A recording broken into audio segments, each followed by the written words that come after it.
Assalamualaikum warahmatullahi wabarakatuh. Perkenalkan, nama saya Khildi Alfiana dari kelompok 5 yang akan membahas Akidah 50, dalil dan argumentasinya. Maksud Akidah 50 sebagaimana diterangkan dalam beberapa kitab Akidah Ahlussunnah wal Jamaah adalah kitab tentang sifat wajib, mustahil, dan jaiz bagi Allah SWT dan bagi para rasul. Konsep sifat wajib, mustahil, dan jaiz berangkat dari kenyataan bahwa untuk membuktikan eksistensi mayoritas sifat tersebut, meski terdapat dalil nakli berupa Al-Quran dan Al-Hadis yang merupakan sumber akidah, tetap membutuhkan penalaran akal sehat yang dalam konteks ini dikenal sebagai hukum akli, yang ada 3, yaitu wajib, mustahil, dan jaiz akli. Terlebih bagi orang yang sama sekali belum percaya pada eksistensi Allah sebagai Tuhan maupun eksistensi para rasul. Bagaimana mungkin orang bisa meyakini kebenaran Al-Quran dan Al-Hadis sebagai dalil eksistensi Allah, sementara ia bahkan belum meyakini eksistensi Allah sebagai Tuhan dan eksistensi para rasulnya? Tentu ia tidak mau menerima Al-Quran maupun Al-Hadis sebagai dalil pembuktiannya. Adapun istilah wajib akli adalah segala hal yang menurut akal pasti adanya atau tidak dapat diterima ketiadaannya. Maksud mustahil akli adalah segala hal yang menurut akal pasti tidak ada atau tidak diterima adanya. Sedangkan jaiz akli adalah segala hal yang menurut akal bisa saja ada maupun tidak, atau diterima ada maupun ketiadaannya. Sifat gerak dan diam bagi makhluk dapat dijadikan permisalan dalam hal ini. Ilustrasi wajib, mustahil, dan jaiz akli secara berurutan adalah: yang pertama, akal pasti mengharuskan salah satu dari diam dan bergerak terjadi pada makhluk. Yang kedua, akal tidak akan membenarkan keduanya secara bersamaan tidak terjadi padanya. Dan yang ketiga, akal menerima terjadi atau tidak terjadinya salah satu dari diam dan bergerak pada makhluk. Nah, dalam Akidah 50, 20 sifat wajib bagi Allah yang ada terbagi dalam 4 kategori, yaitu nausiyah, salbiyah, ma'ani, dan ma'nawiyah. Dalam pengertian masing-masing kategori ini adalah: 1. Sifat nausiyah. Terkait sifat nausiyah ada 2 pengertian, yaitu A. Sifat yang menunjukkan zat itu sendiri bukan hal lainnya. B. Haliyah, atau kondisi yang pasti ada pada suatu zat selama zat tersebut tidak diilati oleh suatu ilat. Yang termasuk sifat nausiyah hanya satu, yaitu sifat wujud. Yang kedua, sifat salbiyah. Sifat salbiyah artinya sifat yang menafikan segala hal yang tidak layak bagi Allah Ta'ala. Sifat salbiyah mencakup 5 sifat, yaitu qidam, pokok, mukhalafatul hawadis, qiyamu binafsih, dan wahdaniyah. Sebenarnya sifat salbiyah tidak hanya 5 sifat, sebab berbagai kekurangan tidak terbatas dan semuanya ternafikan dari Allah SWT. Namun 5 sifat tersebut merupakan pokoknya sebagaimana dirumuskan ulama, sedangkan sifat-sifat salbiyah lainnya yang menafikan ketidaklayakan sesuatu bagi Allah, seperti tidak punya istri, anak, dan semisalnya secara substantif kembali padanya. 3.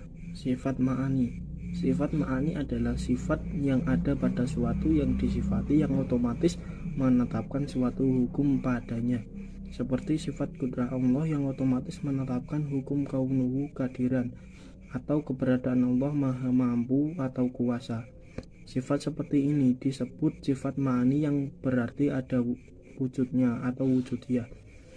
Sekira hijab dibuka, niscaya akan terlihat atau terdengar, namun tidak bisa dipahami adanya sifat ma'ani bagi Allah, berarti ada beberapa ayat kadim selainnya.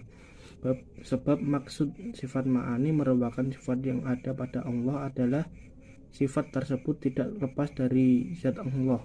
Sifat ma'ani mencakup 7 sifat, yaitu kudrah, iradah, ilm, hayat, sama', basar, dan kalam. 4. Sifat maknawiyah. Bila sifat ma'ani didefinisikan sebagai sifat yang ada pada sesuatu yang disifati yang otomatis menetapkan suatu hukum padanya, maka sifat ma'nawiyah merupakan hukum tersebut. Artinya sifat ma'nawiyah merupakan kondisi yang selalu menetapi sifat ma'ani. Sifat ilm misalnya, pada zat yang bersifat dengannya mempunyai kondisi berupa kaunuhu akliman atau keberadaannya sebagai zat yang berilmu atau mengetahui. Karena begitu, sifat ma'nawiyah juga ada 7 sebagai sifat ma'ani, yaitu kaunuhu qadiran, kaunuhu muridan, kaunuhu aliman, kaunuhu hayan, kaunuhu sami'an, kaunuhu mutakalliman, kaunuhu basiran. Akidah 50 tercakup dalam kalimat La ilaha illallah Muhammadur Rasulullah. Seluruh sifat wajib, mustahil, dan jaiz bagi Allah dan para nabi tercakup dalam kalimat La ilaha illallah Muhammadur Rasulullah. Rasionalisasinya adalah: pertama, kalimat La ilaha illallah yang makna hakikinya tidak ada Tuhan yang wajib wujudnya dan berhak disembah kecuali Allah.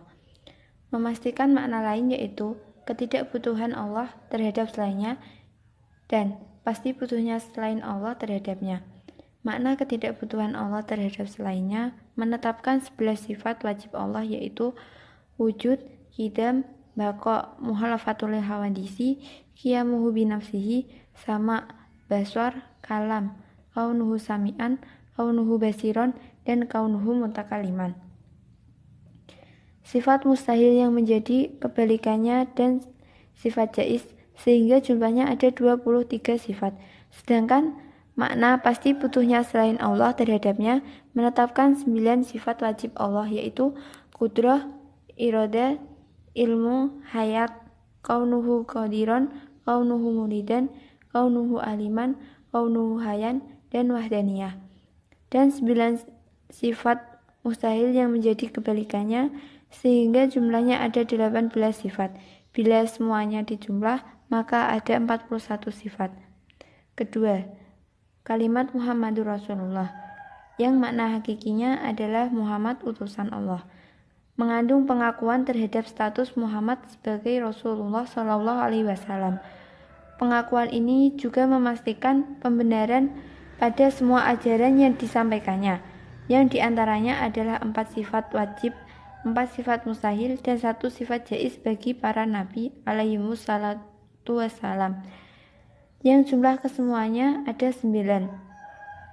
Sehingga dari sini terbukti bahwa makna kalimat La ilaha illallah Muhammadur Rasulullah mencakup sifat 50, yaitu 41 sifat yang tercakup dalam makna kalimat La ilaha illallah dan 9 sifat yang tercakup dalam kalimat Muhammadur Rasulullah. Mungkin itu saja yang dapat kami sampaikan, kurang lebihnya mohon maaf.